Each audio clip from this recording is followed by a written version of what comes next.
Hallelujah. परमेश्वर आप सबको आशीष दे। आपका एक बार फिर से आपके अपने चैनल जीवित परमेश्वर में स्वागत है। आज मैं आप सबके लिए प्रभु के कलाम से वचन लेकर आया हूं।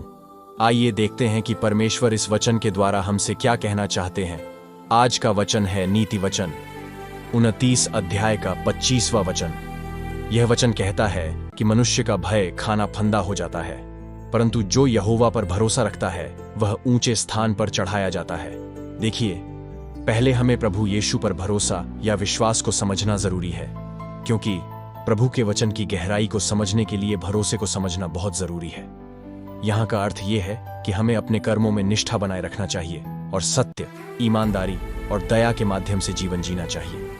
यह वचन सिखाता है कि जीवन की गहराइयों में हमें निराशा की बजाय आशा और सकारात्मकता का सामंजस्य बनाए रखना चाहिए। इससे हम अपने प्रति, अपने परिवार के प्रति और समाज के प्रति सही दिशा में बढ़ सकते हैं। देखिए, जब हम प्रभु के उच्चतम मूल्यों पर आधारित जीवन जीते हैं तो हमारा दृष्टिकोण और सोचने का तरीका परमेश्वर के वचन में होकर सकारात्मक बनता है।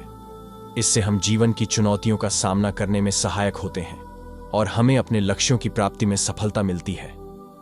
देखिए, यहां मनुष्य का भय खाना यानी धोखा खाना है, क्योंकि मनुष्य की फितरत है धोखा देना, जबकि हमारे प्यारे यीशु मसीह अपनी संतान को कभी धोखा नहीं देते हैं, क्योंकि वह अपनी संतान से बहुत प्यार करते हैं। इसलिए तो वह अपनी संतान को आंख की पुतली के समान संभाल कर रखते हैं। यदि हम अपने जीवन में मनुष्य का भय रखेंगे तो यह भय हमें पाप में लेकर जाएगा, क्योंकि पाप हमें आनंद दिखाता है और इस आनंद से हमारी अभिलाषाएं जागृत होती हैं और इन्हीं अभिलाषाओं में फंसकर हम पाप के दलदल में ढंसते चले जाते हैं और शैतान हमें इन्हीं अभिलाषाओं के द्वारा उस स्थिति में ले आता है जहां वह हमें आसानी से फाड़ खा लेता है।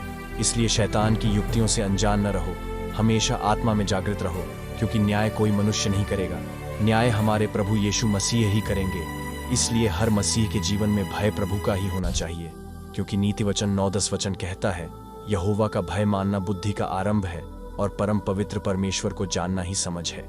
परमेश्वर का वचन यह भी कहता है, जो यहोवा पर भरोसा रखता है वह ऊंचे स्थान पर चढ़ाया जाता है।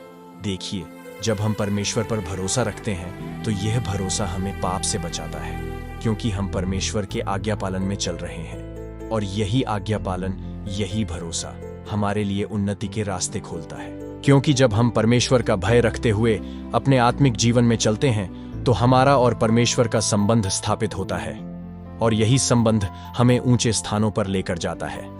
देखिए, जब हम परमेश्वर के वचन को ईमानदारी के साथ अपने जीवन में लेते हैं और वचन को अपने जीवन में काम करने देते हैं तो परीक्षाएं आएंगी, क्योंकि परमेश्वर का वचन सिद्ध होना है। शैतान मनुष्य के रूप में आएगा, हमें उनके जरिए डराएगा, धमकाएगा, हमें परमेश्वर के वचन में गिराने की पूरी कोशिश करेगा।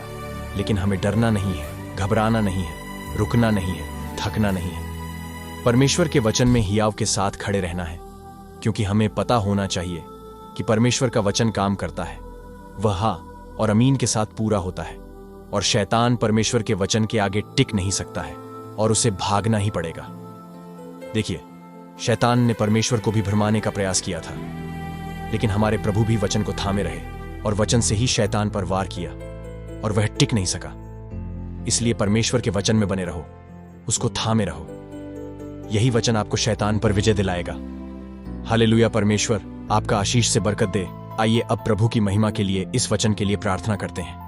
प्रभु जी, आपका धन्यवाद करते हैं, दुआ करते हैं कि आपका वचन हमारे जीवन में फलवंत हो और हमसे बातचीत करे, ताकि हम मनुष्य का भय न खाएं, आपके वचन में समर्पित रहे।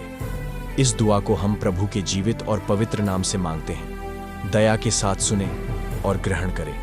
सभी बोले आमीन।